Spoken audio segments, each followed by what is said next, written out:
টানা 7 ঘন্টা বন্ধ থাকবে বর্ধমান আরামবাগ রাজ্য সড়ক। অ্যাম্বুলেন্স ছাড়া কোনো যানবাহন চলাচল করতে পারবে না বলে রেল দপ্তর থেকে জানা গেছে রাত থেকে সকাল পর্যন্ত। ভাবার বিষয়, রাজ্যের অন্যতম একটি ব্যস্ত রাস্তায় সারা রাত কোনো যানবাহন চলাচল করতে পারবে না, সব গাড়ি আটকে দেওয়া হবে।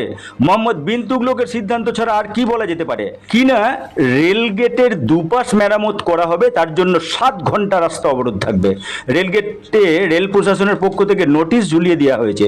নোটিশে পরিষ্কারভাবে উল্লেখ করা আছে রাত 10টা থেকে সকাল 5টা পর্যন্ত সমস্ত যানবাহন চলাচল বন্ধ থাকবে। খামখেয়ালিপনা ছাড়া আর কি বলা যেতে পারে? 7 নম্বর রাজ্য সড়ক বন্ধ থাকায় একদিকে যেমন বিভিন্ন রকমের পণ্যবাহী লরি, বিশেষ করে সবজি, মাছ, দুধ, ফল সহ বিভিন্ন যানবাহন আটকে যাবে, অন্যদিকে রাস্তাও অবশ্যই বাগানো দরকার। কিন্তু তা বলে একটানা 7 ঘন্টা রাস্তা অবরোধ? বর্ধমান আরামবাগ জাতীয় সড়ক রাজ্যের অন্যতম যোগাযোগ ব্যবস্থা, দক্ষিণবঙ্গের সঙ্গে উত্তরবঙ্গের যোগাযোগের অন্যতম গুরুত্বপূর্ণ রাস্তা, অথচ সেই ব্যস্ত রাস্তাকে বন্ধ করে দেওয়া হবে। স্বাভাবিকভাবেই রেলের এই নির্দেশিকায় সাধারণ মানুষ থেকে বিভিন্ন ব্যবসাদাররা ক্ষুব্ধ। রাতভর যানবাহন চলাচল বন্ধ থাকায় কলকাতা, হাওড়া, 2 মেদিনীপুর, বাঁকুড়া, পুরুলিয়া ও হুগলির সঙ্গে বর্ধমান আরামবাগ হয়ে জাতীয় সড়ক উত্তরবঙ্গের সঙ্গে যোগাযোগের অন্যতম গুরুত্বপূর্ণ মাধ্যম। উল্লেখযোগ্য বিষয় হলো, নির্দেশিকায় রেল দপ্তরের অবশ্যই উচিত ছিল জরুরি পরিষেবায় যানবাহন অবশ্যই চলতে দেয়া হবে, এই কথাগুলি লিখে দেওয়া। তার সাথে এলাকায় অবশ্যই মাইকিং করা উচিত ছিল রেল দপ্তরের বলে জানান এলাকাবাসীরা।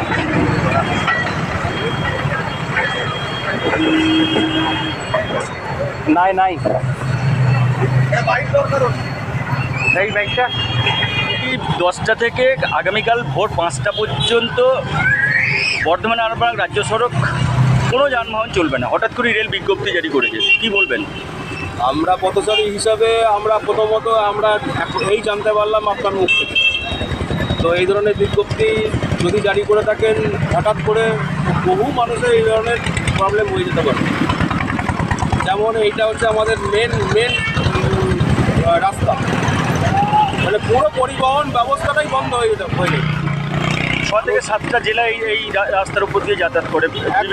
একদম তাই। তো এই 6-7টা জেলার রাস্তার মাঝখানে যদি বন্ধ হয়ে যায়, এ তো মানে বিরাট প্রবলেম। জমি ছোট্ট আকারে দেওয়া রয়েছে এবং আমরা তো জানতেই পারছি না। আমি তো প্রথমেই বললাম, আপনাদের মুখ থেকে শুনতে পেলাম যে এটা এই ধরনের ঘটনা। এই রাস্তার উপর দিয়ে সারাদিনে কতবার যাতায়াত করেন? এই রাস্তার উপর দিয়ে আমরা তো যাতায়াত করি, আমাদের এখানেই বাড়ি। ছাড়াও আমরা তো দিনে 10 বার যাতায়াত করি একবার। এবং এছাড়াও হচ্ছে আরও তো যেটা সবথেকে বড় কথা হচ্ছে বড় গাড়ির ক্ষেত্রে, পরিবহনের ক্ষেত্রে টোটালটাই বন্ধ হয়ে যাবে, মানে হাহাকার উঠে যাবে। আজকে এমনও ঘটনা ঘটে, ভোরবেলায় সবজি আসে, ভোরবেলায় মাছের বাজার বসে এখানে। যদি আজকে না ঢুকতে পারি তাহলে তো আমরা বিরাট বিপদে পড়ে যাবো, খেতে পাবো না এমন অবস্থা। সেরাবাসী বা এই অঞ্চলের মানুষ খেতে পাবে না এমন অবস্থা। আপনার নাম? আমার নাম কামাল সরকার, বাড়ি শেয়ারা বাজার।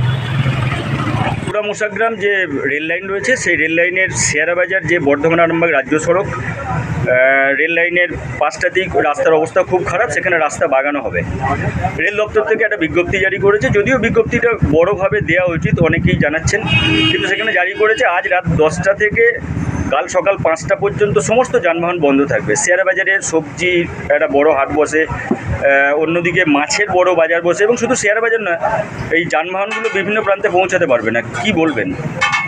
বিষয় হচ্ছে, এত বড় একটা মার্কেট, যে মার্কেটটা শেয়ারা বাজার তথা এই এলাকার মানে প্রচুর ব্যবসায়ী এবং প্রচুর অগণিত খরিদ্দার, যারা আমরা ক্রেতা, তারা এই বাজারটার ওপরে নির্ভরশীল। নিত্য প্রয়োজনীয় যে শাক সবজি, মাছ ইত্যাদি যে এই বাজারটায় আসে এবং এখান থেকে যে কেনা বেচা হয়, যারা ক্রেতা তারাও উপকৃত এবং আমরা যারা কিনি তারাও খুব উপকৃত।